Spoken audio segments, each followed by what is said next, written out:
नमस्कार दोस्तों, कैसे हो? आशा करता हूँ सभी अच्छे होंगे। और राजस्थान करंट अफेयर क्लास में आपका स्वागत है। मैं आपको रोजाना के 3 क्वेश्चन जो भी इंपॉर्टेंट होते हैं वो करवाता हूँ, ठीक है।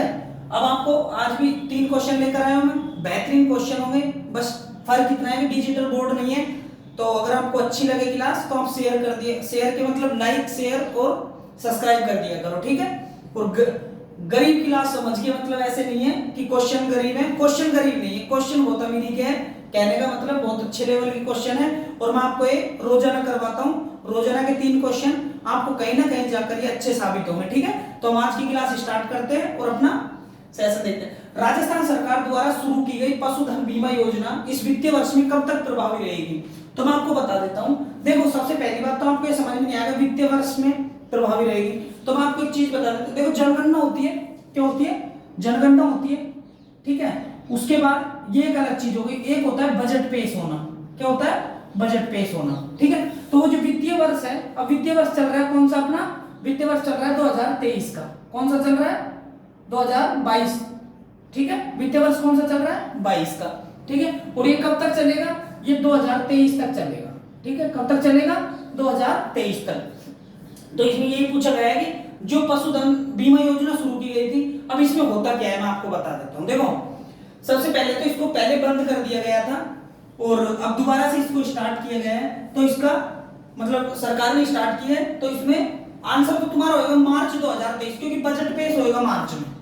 मार्च में बजट आएगा, ठीक है। उस बजट के अकॉर्डिंग तो मार्च 2023 में ये 23 तक प्रभावी रहेगी, मतलब कि बीमा जब तक दिया जाएगा। अब बीमा किसको देते हैं वो मैं आपको बताऊं, ठीक है। तो आपको ये चीजें समझ में आ गई। अब मैं आपको एक चीज, देखो, सरकार ने सबसे 3 वर्ष पहले, कब? 3 वर्ष पहले, 3 वर्ष पहले इसको स्टार्ट किया था, ठीक है ना। इसको स्टार्ट किया और ये चलती आ रही थी, जिसमें पशुधन क्या होते हैं? मवेशी।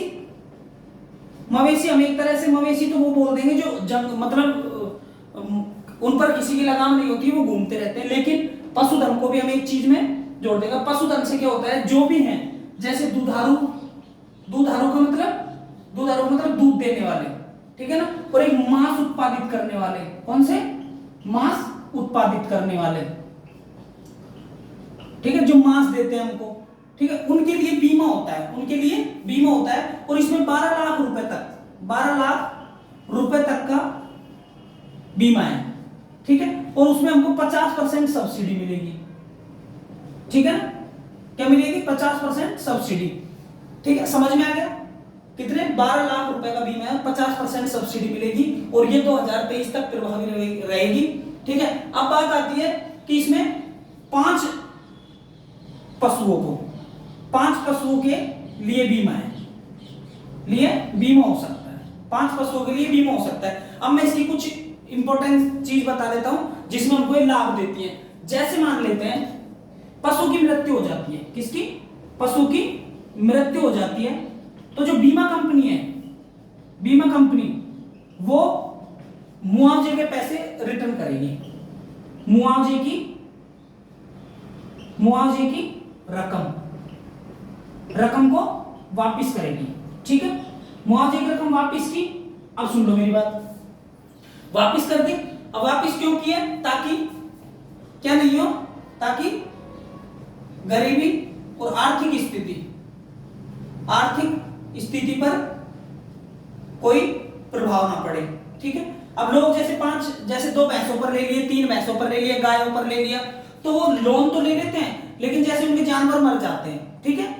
तो जानवर मर गए तो वो पैसा कहां से देंगे? क्योंकि वो तो दूध नहीं बेच पाएंगे, ना ही जैसे मांस, बकरी मान लेते हैं, किसी बकरियों को बेचते हैं, ठीक है। सब पर बीमा मिलता है।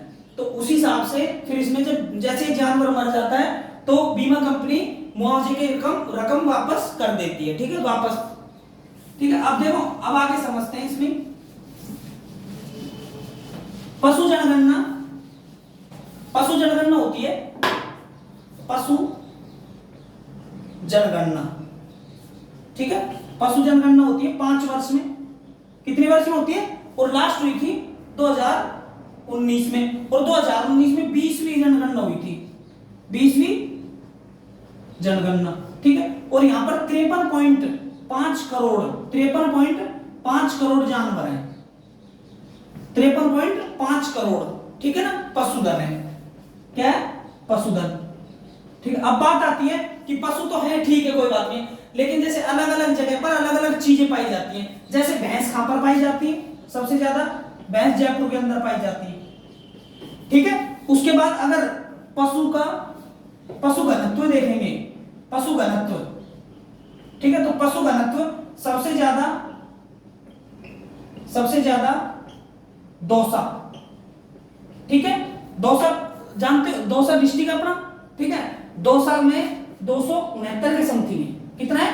269, मतलब कि 1 वर्ग किलोमीटर एरिया में 269 पशुधन है, ठीक है ना। यह आपके दिमाग में बैठ जाएगा।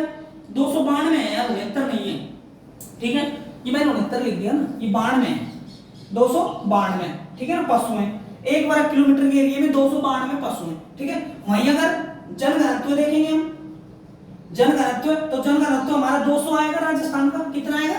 राजस्थान का 200। तो पशु में ध्यान रखना है आपको। और जनघनत्व की बात करते हैं तो सबसे ज्यादा जनघनत्व जयपुर का है।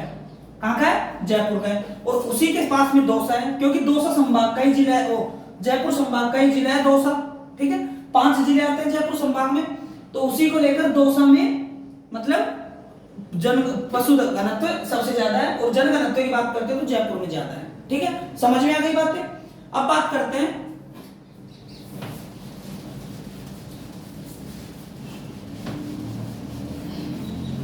ठीक है, अब बात करते हैं जैसे हमारा मतलब ये पशु है, तो राजस्थान का राज्य पशु कौन सा है? राज्य पशु कौन सा है? चिंकारा, ठीक है ना। कौन सा हो गया? चिंकारा। और 14 में ऊंट को राज्य पशु का दर्जा दिया है, ठीक है ना, राज्य पशु का दर्जा दिया है। तो ये सारी चीजें हैं, इनको आप नोट करो, फिर मैं आपको अगला क्वेश्चन की ओर ले चलता हूं, ठीक है ना। 2-3 चीज और लिख लो। विश्व में भारत में सबसे ज्यादा पशु हैं, पशु वाला देश है कौन? भारत। उसी हिसाब को देखते हुए भारत में यूपी एक ऐसा राज्य है, यूपी में सबसे ज्यादा पशु हैं, ठीक है। तो ये सारी चीजें इनको आप नोट करो और मैं आपको अगले क्वेश्चन की ओर लेकर चलता हूं।